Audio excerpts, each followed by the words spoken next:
Hello everybody and welcome back to online easy spoken English course. Thank you for joining the group and thank you for subscribing the channel.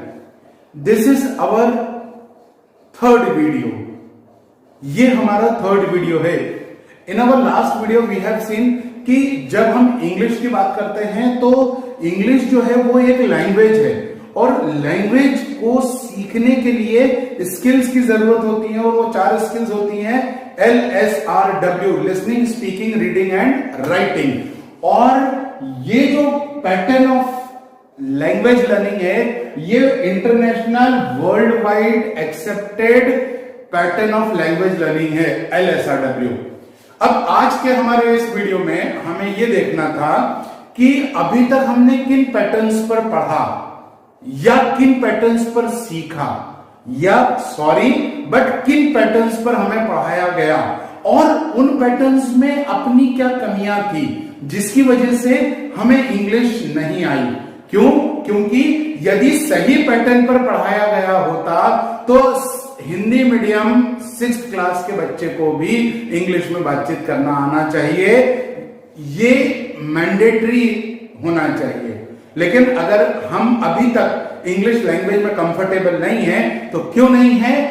Let's discuss the methods through which we were taught English या the methods through which we learn English. जिन method से हम लोगों ने English सीखी, सबसे पहले जो है वो ट्रांसलेशन पैटर्न. अब ट्रांसलेशन पैटर्न मतलब अनुवाद, हर चीज का अनुवाद. क्यों? क्योंकि यदि ट्रांसलेशन या मीनिंग नहीं दिया जाएगा तो हमें जिन्होंने इंग्लिश सिखाई उन्हें ऐसा लगता था कि हमें जो है वो समझ ही नहीं आ पाएगा. और उन्होंने हमें से फॉर एग्जाम्पल काउ का मीनिंग दिया. काउ मीन्स गाय, बुक मीन्स किताब, कैप मीन्स टोपी. तो जो ट्रांसलेशन पैटर्न को एडवोकेट करते हैं, मेरा उनसे एक ही प्रश्न है कि यदि काउ का मीनिंग हम गाय नहीं देंगे तो बच्चा गाय नहीं समझेगा, कैप का मीनिंग टोपी नहीं देंगे तो बच्चा टोपी नहीं समझेगा, तो फिर हम लोगों ने टीवी का मीनिंग क्यों नहीं दिया? हमने मोबाइल का मीनिंग क्यों नहीं दिया? हमने चार्जर का मीनिंग क्यों नहीं दिया? हमने अभी तक ट्यूबलाइट का मीनिंग क्यों नहीं दिया? तो ट्रांसलेशन पैटर्न की अपनी कमियां थी. और सबसे बड़ी कमी क्या थी कि ट्रांसलेशन पैटर्न जो था, जैसे ये जो बुक्स थी, अगर आप याद करेंगे कि हिंदी मीडियम की बुक्स में सबसे पहले एक सेंटेंस, एक लेसन हुआ होता है जिसमें पहला सेंटेंस होता है दिस इज अ बुक. अब ट्रांसलेशन पैटर्न की कमी देखिए, अगर बच्चे ने याद पढ़ा दिस इज अ बुक और नीचे ये बतलाया गया दिस यानी यह, इज यानी है, ए यानी एक और बुक यानी किताब, तो जब बच्चे को अगर यह एक किताब है इसका ट्रांसलेशन करना है तो वो 4 का 4 इंग्लिश के वर्ड्स, 4 हिंदी के वर्ड्स, तो दिस इज अ बुक वो कर लेगा. लेकिन अगर वह जाता है को करना है तो वो ही गोज नहीं लिखेगा, वो ही इज गो लिखेगा. क्यों लिखेगा? क्योंकि ऊपर वाले सेंटेंस में उसे ये बतलाया गया था इज यानी है, तो यदि वह जाता है इसको ट्रांसलेट करना है तो बच्चा ही गोज न लिखते हुए ही इज गो लिखेगा. क्यों? क्योंकि अगर हिंदी में 3 है ये तो इंग्लिश में भी 3 होने चाहिए, या इधर अगर इंग्लिश में 2 है तो हिंदी में भी 2 होना चाहिए. तो ही गोज का ट्रांसलेशन वह जाना या वह जाता है वो नहीं लिखेगा. देन वन मोर रीजन, एक और इसका एक कारण है कि जो इंग्लिश लैंग्वेज है उसका पैटर्न अगर आप देखेंगे तो उसका पैटर्न है राम प्लेस क्रिकेट, सब्जेक्ट और सब्जेक्ट के बाद वर्ब आती है और वर्ब के बाद ऑब्जेक्ट आता है. तो दिस इज द पैटर्न. लेकिन हिंदी का अगर हम पैटर्न देखेंगे तो राम क्रिकेट खेलता है, सब्जेक्ट के बाद ऑब्जेक्ट आता है और ऑब्जेक्ट के बाद वर्ब आती है. तो दोनों लैंग्वेजेस का पैटर्न अलग है। पैटर्न अलग होने की वजह से एक ट्रांसलेशन मेथड से पढ़ाने में बहुत दिक्कतें हो जाती है। ट्रांसलेशन मेथड की एक और बहुत बड़ी प्रॉब्लम है कि से फॉर एग्जांपल रन, अब रन का मीनिंग अगर हम डिक्शनरी में देखेंगे तो रन का मीनिंग क्या लिखा हुआ रहेगा? रन का मीनिंग दौड़ना या भागना। अब एक सेंटेंस है इंग्लिश में कि my father runs A shop, मेरे पिताजी एक दुकान दौड़ते हैं या दौड़ाते हैं? मेरे पिताजी एक दुकान चलाते हैं। अब किस डिक्शनरी में रन का मीनिंग चलाना लिखा हुआ है? सेकंड थिंग, जैसे सिट मतलब बैठना, डाउन यानी नीचे। अगर मैं किसी से ये कहता हूं सिट डाउन, तो वो या तो जमीन पे बैठे, वो चेयर पे क्यों बैठता है? क्योंकि डाउन मतलब तो नीचे। इसी प्रकार से ड्रॉप मतलब या तो बूंद, या ड्रॉप का मीनिंग होता है छोड़ना या गिराना। अगर मैं गिराना, ड्रॉप मतलब आई ड्रॉप माई पेन, मेरा पेन गिर गया। अब अगर मैं किसी से कहता हूं प्लीज ड्रॉप माई डॉटर, तो अब वो मेरी बेटी को जाके गिरा देगा क्या? या पानी की बूंद? सो these are the ड्रॉबैक्स। ये वो ड्रॉबैक्स है जिसकी वजह से ट्रेडिशनल ट्रांसलेशन पैटर्न, ट्रेडिशनल क्यों? क्योंकि ये परंपरागत रूप से इसी तरीके से पढ़ाया जा रहा है। और ये ट्रांसलेशन पैटर्न से जो हम लोगों ने सीखा है उसमें कमी कहां आई या गलती कहां हुई, वो मैं आपको बतलाता हूं। जो बुक्स लिखी गई थी, क्योंकि हम लोगों ने बहुत सारी बुक्स को एनालाइज किया, जो बुक्स इनिशियल बुक्स जो लिखी गई थी लोअर क्लासेस के लिए, वो लिखी गई थी स्ट्रक्चरल पैटर्न पर। जो सेकंड पैटर्न ऑफ लर्निंग है, स्ट्रक्चरल पैटर्न पर लिखी गई थी। स्ट्रक्चर मतलब पहला स्ट्रक्चर था this is A plus noun, और दूसरा स्ट्रक्चर था this is my plus noun. अब एक साधारण सा प्रश्न था कि बाय द वे यदि मैं किसी से ये कहूं कि आप कोई गांधी जी पर निबंध बोल दीजिए, तो निबंध तो बोल देगा। लेकिन अगर मैं ये कहूंगा कि मेरी इस उंगली पर 2 लाइन लिखिए, तो उसको लगेगा कि अरे उंगली पे सर की कैसे 2 लाइन बोल सकते हैं। लेकिन अगर वो क्लास हिंदी मीडियम पहले वाला क्लास 6 या अभी के क्लास 1 अगर हिंदी मीडियम से पास है, तो उसको 2 सेंटेंसेस आने चाहिए कि this is A plus noun. अब इसको इस तरह से हमें समझना था कि दिस इज ए के बाद हमें कोई भी नाउन लगाना है। नाउन मतलब अब छोटे बच्चे को, या अभी हम ग्रामर की बात नहीं करेंगे कि noun is the name of person, place, animal और थिंग्स, और नाउन के कितने फॉर्म प्रकार होते हैं ना, we are not going to discuss that. Noun मतलब एक साधारण सी भाषा, जो दिखे वो नाउन।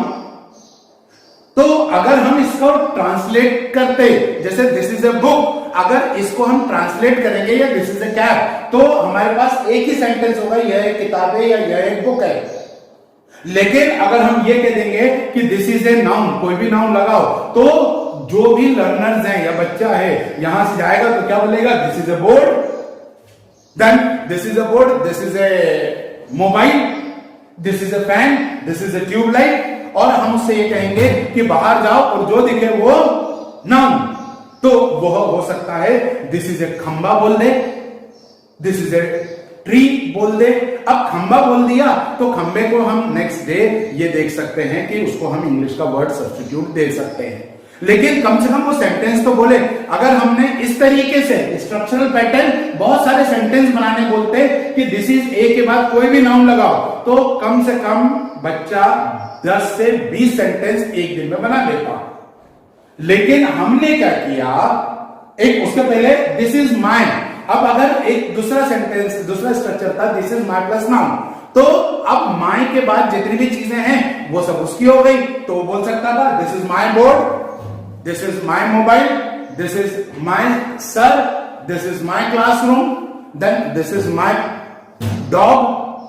तो वो सेंटेंसेस बढ़ते किस पैटर्न पर? स्ट्रक्चरल पैटर्न पर सेंटेंसेस बढ़ते। लेकिन वहां भी हम लोगों ने क्या किया, वहां हम लोगों ने ट्रांसलेशन उसका कर दिया। और जब ट्रांसलेशन कर दिया तो ट्रांसलेट में हमारे पास एक सेंटेंस का एक ही ट्रांसलेटेड सेंटेंस था। यानी हमें सेंटेंसेस बनाने थे, उसमें कहीं ना कहीं बाधा आई। अब होना यह था कि जो ट्रांसलेशन पैटर्न था, इस पैटर्न को हमको कम्युनिकेटिव पैटर्न में यूज करना था। उसके पहले ये गांधी जी वाला एग्जांपल मैं आप लोगों को दूं। जैसे अगर मैं ये कहूं कि आप अपने बारे में, जो इनिशियल लर्नर्स हैं उनसे ये कहूं कि आप अपने बारे में कम से कम 5 वाक्य इंग्लिश में बोलिए, तो वो लोग कहेंगे कि नहीं, हम नहीं बोल सकते हैं। लेकिन अगर मैं उनसे ये कहूंगा कि आप गांधी जी का निबंध बोलिए, तो they are able to speak the essay of Gandhi ji, Gandhi ji का निबंध बोल लेंगे। अब उसको देखिए कितना इजी है। स्ट्रक्चरल पैटर्न यानी सब्स्टिट्यूशनल पैटर्न। गांधी जी के निबंध में पहला सेंटेंस था कि Gandhi ji was born on 2 October 1869 at Porbandar in Gujarat. अब गांधी जी की जगह मैं अपना नाम ले लेता हूं, गांधी जी की जगह अनिल वर्मा। अब वॉज बोर्न तो सेम ही है, Anil Verma was born on, वो 2 अक्टूबर को थे, मैं 9 दिसंबर, तो गांधी जी की जगह Anil Verma was born on 9 December 1967 at Malkapur in Maharashtra. पहला सेंटेंस। दूसरा सेंटेंस एक हमें बहुत इजी है कि Gandhi ji went to South Africa for higher studies. Gandhi ji South Africa गए। अनिल वर्मा वेंट टू इंदौर, मैं इंदौर गया for higher studies. Gandhi ji married Kasturba, ये सेंटेंस तो हमें याद है। अब उसके बजाय हम ये बोल सकते हैं कि अनिल वर्मा मैरिड शिप्रा। हाँ, गांधी जी डाइड, वो मैं अभी नहीं बोल सकता, बट आप ये देखिए कि गांधी जी ने जो जो काम किए, कि गांधी जी लव्ड अहिंसा and I love English language, teaching English language. तो हम सब्स्टिट्यूशनल पैटर्न या स्ट्रक्चरल पैटर्न में बहुत इजी था, हम सब्स्टिट्यूट करना बच्चे को सिखाते या हम खुद सीखते। जैसे काउ का निबंध। अब cow is a domestic animal, it has got 4 legs, it has got 2 horns, it gives us milk. अगर कोई हमसे ये कहे गोट पर सेंटेंस बोलो, तो हम वहीं अटक जाएंगे। क्यों अटक जाएंगे? क्योंकि गोट के बारे में हमने याद ही नहीं किया। और LSRW में बोलना मतलब याद करके बोलना नहीं, रटकर बोलना नहीं, हम हमारे विचार। बहुत सरल सी बात है। गोट के कितने पांव होते हैं? Goat has got 4 legs। Goat भी डोमेस्टिक है, तो goat is a domestic animal, goat has got 4 legs। Cow gives milk, goat gives milk, simple. Cow has 2 horns, goat has 2 horns। तो यहां स्ट्रक्चरल पैटर्न या सब्स्टिट्यूशनल पैटर्न में हमें words बदल के बहुत सारे सेंटेंसेस आने चाहिए हमारे पास। और स्ट्रक्चरल पैटर्न को यूज करना था कम्युनिकेटिव पैटर्न में, जो कि सबसे इंपॉर्टेंट है। कम्युनिकेटिव यानी बातचीत करना। लेकिन अनफॉर्चुनेटली स्ट्रक्चरल पैटर्न को कम्युनिकेटिव पैटर्न में जोड़ने के बजाय हमने स्ट्रक्चरल पैटर्न को एक कदम पीछे ले गए ट्रांसलेशन में। जैसे what this is a noun या दिस इज अ बुक, इसे हमें कम्युनिकेशन से सीखना था। जैसे व्हाट इज दिस, तो this is a book. What is this, this is a pen. What is this is a mobile. तो हमें कम्युनिकेटिव पैटर्न से सीखना था इस स्ट्रक्चर को, लेकिन अनफॉर्चुनेटली हम ट्रांसलेशन पर ले गए। दैट्स वाई हम रुक गए, क्योंकि जिंदगी आगे बढ़ने का नाम है, पीछे बढ़ने का नहीं। और एक और एग्जांपल, दूसरा, अगर हमें ये स्ट्रक्चर ये समझना है या याद करना है, तो this is my plus noun, यानी दिस इज माई मोबाइल, ये मेरा मोबाइल है। तो क्वेश्चन ये होना चाहिए, हुज मोबाइल इज दिस, तो this is my mobile. Whose mobile is this, तो this is my mobile. Whose classroom is this is my classroom. और माई की जगह सब्स्टिट्यूट योर, तो दिस इज योर क्लासरूम। तो क्वेश्चन आंसर, अब exactly that is not question answer, that is communicative pattern. तो communicative pattern पर यदि हम ये सारी चीजें देखते, तो डेफिनेटली हम लोग बहुत जल्दी इंग्लिश सीखते। ये जो हमारा कोर्स है, this course is totally dependent on communicative pattern. हम लोग कम्युनिकेटिव पैटर्न पर ही इस कोर्स को पूरी तरह से देखेंगे, लर्न करेंगे और इंग्लिश सीखेंगे। आज इस वीडियो में आपको मैं 2 पंच लाइन दे रहा हूं। पहला, LSRW पैटर्न जो है, that is the only world wide accepted pattern. और दूसरा, English is a structural language. English एक स्ट्रक्चरल लैंग्वेज है। इंग्लिश में इनिशियली 300 स्ट्रक्चर्स बहुत हैं। 300 स्ट्रक्चर्स भी हम बामुश्किल 50 स्ट्रक्चर्स इंग्लिश में यूज नहीं करते हैं। If I am talking to you, I am not using even 50 structures. So this is very simple, बहुत सिंपल है। मुझे पूरा विश्वास है 50 स्ट्रक्चर्स को आप यूं याद कर लेंगे और याद करके English is a structural language और स्ट्रक्चर्स को रट के नहीं याद करना है. Structures can only be learn through practice. और वो प्रैक्टिस कैसे करेंगे? This we are going to discuss in our next video, in which I am going to tell you about the 5 units in which this course is being divided. Okay, so please wait for the next video जिसमें मैं आपको पूरे course के description दूंगा. And thank you for watching this video and thank you for subscribing the channel. If you have not done, please subscribe it again. Thank you.